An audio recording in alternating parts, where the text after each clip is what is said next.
Willkommen in Schlachthof-Fünf. Welcome to Slaughterhouse-Five, or the book review of the book, if you really want the full title, Slaughterhouse-Five, or The Children's Crusade, A Judy Dance with Death, by the author Kurt Vonnegut. Why am I reading this book? Well, we already know. I read Cat's Cradle not too long ago, and I absolutely loved it, so I managed to acquire his most famous book, Slaughterhouse-Five, and I was hoping it would be just as good, and I wanted more of his style, and he didn't disappoint with the style part, but I'll get onto why I didn't particularly enjoy it as much as Cat's Cradle coming up soon. So this book was published in 1969, so I think it was 6 years after Cat's Cradle, and it's not experimental anymore, I guess. His writing style, while is very bizarre and still quite out there in terms of the jumping around, the non-linear plot lines, the mixing of certain different genres all together, it is definitely, I guess, more established in this book, I think, compared to his other one. I mean, I've only read one, so I'd probably need to read all of his books to be able to comment really on that.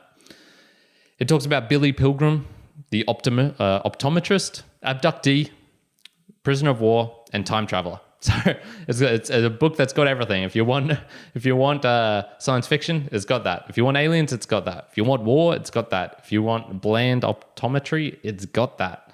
It mostly occurs in Dresden before the Allied bombing of the actual city, but also takes place in Ilium, New York, as well as on this alien planet. I think it was something along the lines of 400 million zillion light years away, something like that. And obviously, this is all fictional people. So, but it is based around, I guess, his experiences during World War II, where he actually was in Dresden, where it got firebombed, where he actually did take shelter in a slaughterhouse during the actual bombing. So, while totally ridiculous, the book, it does touch upon some very deep topics. So, the themes, what are the themes? The atrocities of war. No side is guilt-free. And I found this book to be a really clever criticism, because one of the things that can happen when you're trying to criticize your own side is you get attacked for being a coward, for being what do they call it when you're an enemy spy, a provocateur, or whatever it is.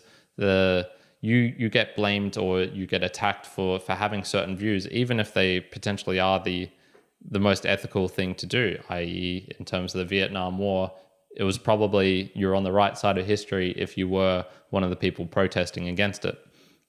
Now, what I really liked about this book was that it was very critical of some of the decisions making, particularly of Dresden in this case, and the firebombing of that city. But it was so absurd, the book, that it's really difficult to attack. Like you'd feel ridiculous attacking this book, saying, this person really hates America because they are criticizing our war policy or whatnot. When you'd say it's a book about a time traveling optometrist who was in Dresden and is insane. Like it's really hard to get at that. So you could sort of, if you looked at one of my other recent book reviews of Robert Graves and sort of his pacifism as well, it's almost like it needs to be couched in a different medium rather than a direct, this is what I think, this is why we shouldn't fight, because you will get direct attacks back, and those direct attacks usually seem to be the ones that cut off the conversation. You're a coward, you're an enemy of the state, you're done. Like you don't get another say or side in that debate. So this book, I think, sidestepped that issue quite nicely. I guess the point now is not to judge as well. So back in the time, the bombing of Dresden was very much, well, even not really in the mind, the consciousness of people as being a war atrocity. And I think in terms of, mass slaughter is I think what atrocity is usually defined as, then I would say, yes, it was a war atrocity because they bombed a non-strategic city towards the end of the war where it was probably not 100% necessary to do that. Killing mostly civilians in their attack. In the book, he says 125,000, I believe, or 150,000. The real number most people say nowadays is 25,000. Still a lot of people to die, and but the point's not to attack people and say, you know, Americans or the English, that this was their fault. They did bad. I think it's more just because it's so old. It's like out of living memory almost. Who really cares? It's more just to realize no matter what your side is probably committing atrocities. So maybe it's not on the absolute scale of the Holocaust, but, you know, the Americans did bomb Hiroshima and Nagasaki. The British did, you know, firebomb Dresden. These things happen, and, you know, I think it's just important to note that if you're on the good side, just realize your good side is doing bad things as well. So just I think that's an important takeaway. Another one is fatalism, which is, I guess you'd call it nihilism without the despair. So the aliens in this book who abduct our heroic adventurer Billy Pilgrim, they the Tralfamadorians, I think is how you say it. So they live in 4 dimensions where everything has happened. So they live in time and essence. So time is not one way for them. They can see in the past, even though they have a physical body here. They sort of see the evolution of the flower growing and dying in one single act. And going backwards, and it's not a single thing. So they have a real amusing analogy of how blind we are as humans by saying, you know, this is what it's like to be a human. You imagine you're sat on a railroad car. You've got 2 tiny little eye holes on the ends of gigantic, like 4 meter long or meter long pipes. So you can only see tiny pinpricks of light, and you're strapped to this car. You have no ability to turn around or alter anything.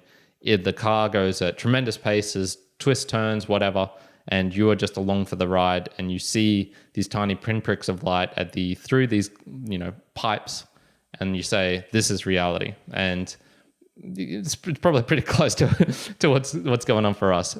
And they actually end the universe as well. They are the ones who kill the universe by accidentally blowing it up when a test pilot's testing out a new engine.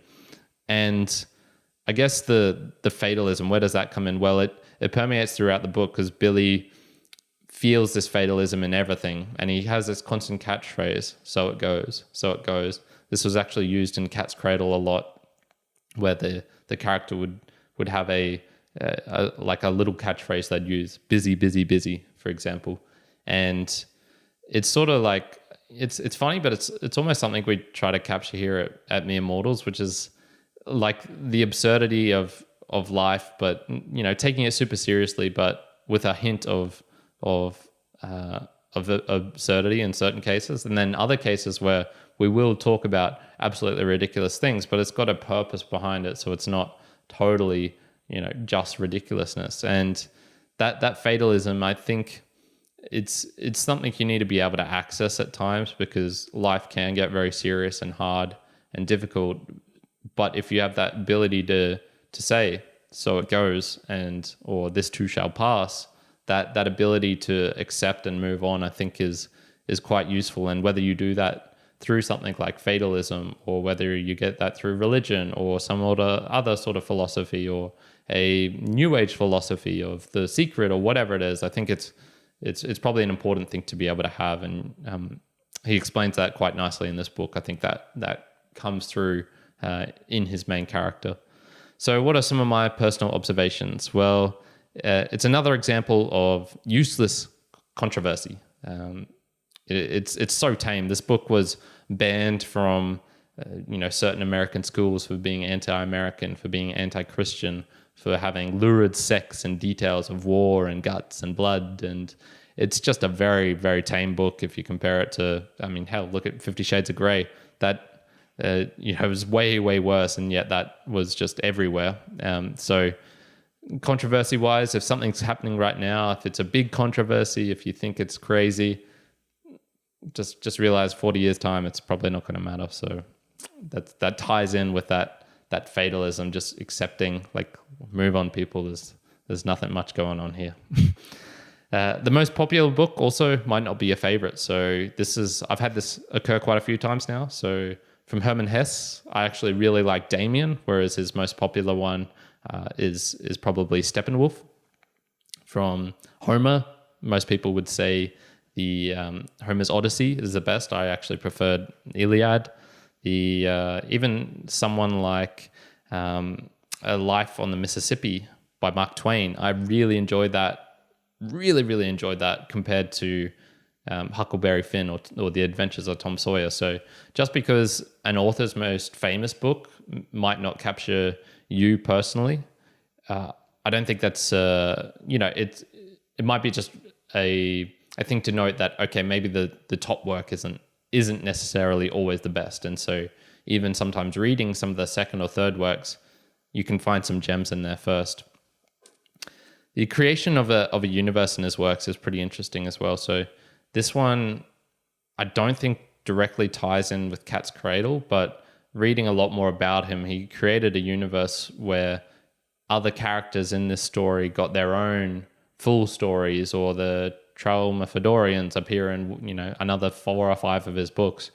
There seems to be something about authors who create a universe which is really cool. I really enjoy that. So if you are into that sort of thing, this book is part of a universe, so you can start linking different parts of it and going like, oh, I reckon that's from Slaughterhouse-Five. Oh, that's from wherever. So very cool. So in summary, it's a book that is definitely non-standard in just about every way, in terms of the writing style, in terms of how the themes of it, very dark themes presented in a humorous light, a story which has some very linear patterns broken up into completely different, like totally out there forms of paragraphs and setting of chapters and whatnot. It sort of has a bit of everything, and it takes an awful topic like the Holocaust of Dresden. The Holocaust can just be used. There's the Holocaust, but Holocaust actually just means sort of like an atrocity, a mass slaughter of people, and masks it with humor and a ridiculous philosophy. Personally, I found it a bit too bizarre, and I didn't like the protagonist as well. I didn't really like Billy Pilgrim. Thought he was a jackass, to be honest. So I'm giving Willkommen. No, it's a Schlachthof-Fünf, Slaughterhouse-Five by Kurt Vonnegut.